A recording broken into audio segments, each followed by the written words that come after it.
Muy buenos días, familia. Aquí seguimos un día más, un martes más, dando comienzo a este precioso día que el Señor nos regala, y lo vamos a hacer compartiendo la palabra del Señor, estudiando y meditando en ella. Y hoy nos tocaría estudiar el versículo 8 del Evangelio de Mateo, capítulo 7.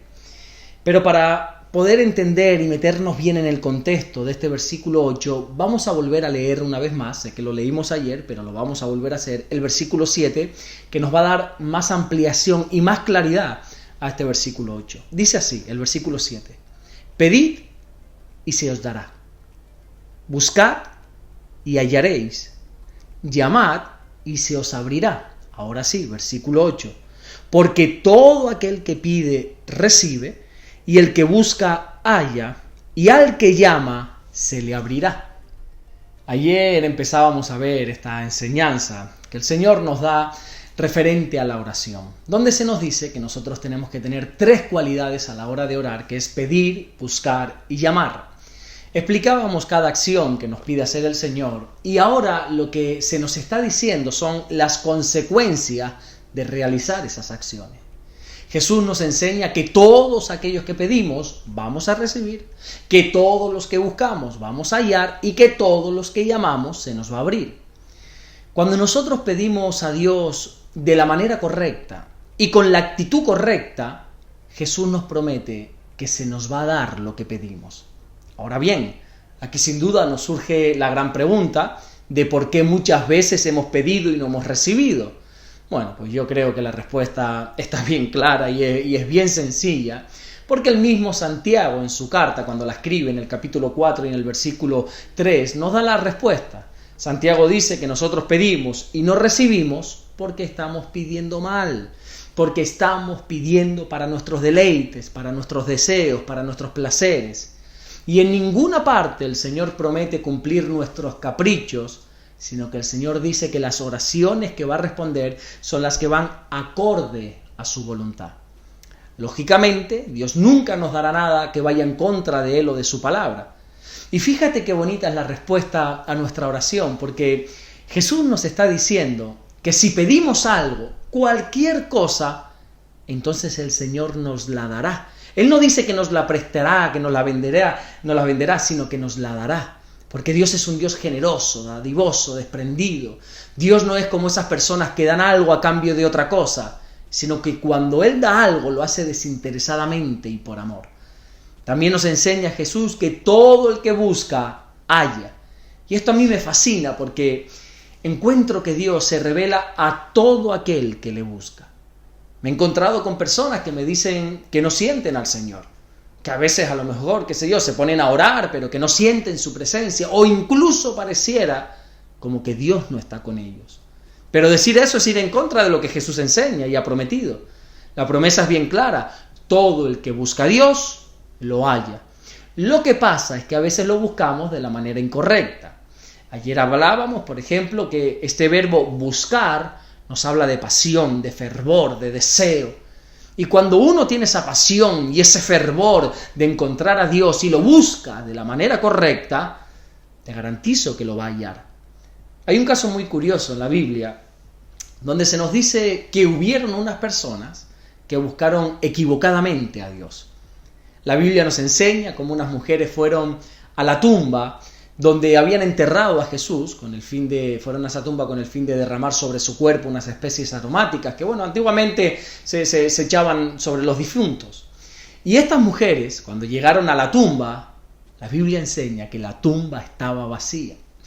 Y que de repente 2 ángeles, les dijeron esa famosa frase que se encuentra en el Evangelio de Lucas, capítulo 24 y versículo 5, cuando dijeron: ¿por qué buscáis entre los muertos al que vive? No está aquí, Él ha resucitado.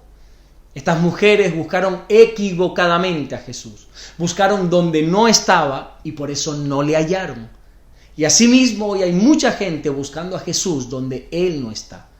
Lo buscan en religiones, lo buscan en templos que nada tiene que ver con la palabra de Dios. Lo buscan a través de las imágenes, lo buscan a través de vírgenes, lo buscan a través de santos, a través de supersticiones, y se esfuerzan en buscar, pero no lo hallan. Y no es que la promesa de Jesús sea mentira, cuando dice que quien busca, halla, sino que están buscando donde Jesús no está. Y Jesús también nos dice que todo aquel que llama, se le va a abrir la puerta. Y aquí sucede algo similar con lo anterior. A veces nosotros llamamos y no se nos abre la puerta. ¿Por qué? Porque estamos llamando al lugar equivocado. Lo importante de todo es que nosotros podamos entender que nosotros no vamos a poder recibir sin pedir, no vamos a hallar sin buscar y que no se nos van a abrir las puertas sin llamar. Es cierto que la oración requiere la mano de Dios, indudablemente, pero también requiere de nuestro esfuerzo. Mira, por ponerte un ejemplo, qué sé yo, de lo más básico y más sencillo que se me viene a la mente para que podamos entender esta historia que el Señor nos da. Es como ese joven estudiante que antes de un examen le pide a Dios que le dé sabiduría, pero por más que le pida sabiduría, si ese joven no estudia, créeme que no va a recibir nada de Dios. Si quieres encontrar algo, tienes que buscarlo. Si quieres recibir algo, tienes que pedirlo. Y si quieres que las puertas se abran a tu favor, tienes que llamar. Lo que sucede es que el idioma español quizá es muy pobre a la hora de haber traducido estos verbos, porque parece como que es un llamado a una única acción, pero no es así. La promesa no es que el que pide una sola vez recibe, o el que busca en un momento dado va a encontrar, o el que llama puntualmente se le va a abrir, no, sino que estos verbos están en un tiempo verbal presente continuo. Así que una mejor traducción sería continuar pidiendo, continuar buscando, continuar llamando. Aunque esto no hace falta ni siquiera aclararlo, ¿verdad? Porque ya todo el contexto bíblico nos lo está enseñando. Por ejemplo, Pablo en la carta a los Romanos, en el capítulo 12, versículo 12, nos dice que nosotros tenemos que ser constantes en la oración. También el mismo Pablo, pero esta vez en su primera carta que escribe a los tesalonicenses, en el capítulo 5 y versículo 17, nos dijo que nuestra oración tiene que ser sin cesar. Y aún el propio Jesús, en el Evangelio de Lucas, capítulo 18 y versículo 1, nos habla de una parábola sobre la necesidad de orar siempre sin que desmayemos. La oración es algo que se debe hacer continuamente para poder obtener un resultado. Y cuando persistimos en la oración, te garantizo que nuestra oración nunca quedará en vano. Jamás una oración va a quedar sin respuesta, aunque esa respuesta sea un no por parte de Dios. Pero nunca va a ser despreciada la oración cuando se hace eficazmente como el Señor nos enseña. Amén. Vamos a orar en esta mañana y a darle gracias al Señor. Mi Dios, te damos gracias por este día, gracias por este martes, gracias por esta oportunidad que tú nos das de volvernos a presentar delante de ti.